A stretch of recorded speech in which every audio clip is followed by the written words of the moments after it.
పిల్లలు, ఈరోజు మనం ఈ వీడియోలో తెలుగు నక్షత్రాల గురించి నేర్చుకుందాం. తెలుగు నక్షత్రాల గురించి నేర్చుకుందాం.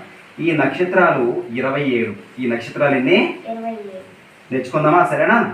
నాతో పాటుగా జాగ్రత్తగా చదివి నేర్చుకోండి. సరేనా?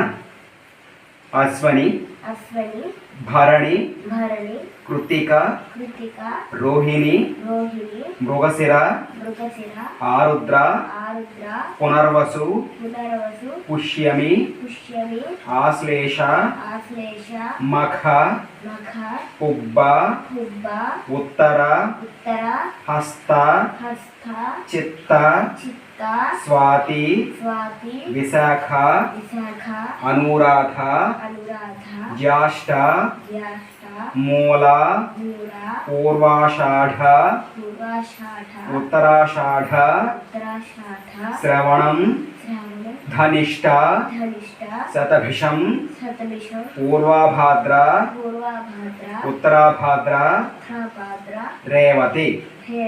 ఈ 27 కూడా తెలుగు నక్షత్రాలు అంటారు. ఏమంటారు? నక్షత్రాలన్నీ 27. అర్థమైంది కదా? ఇలానే నేర్చుకుంటూ ఉండండి. సరేనా?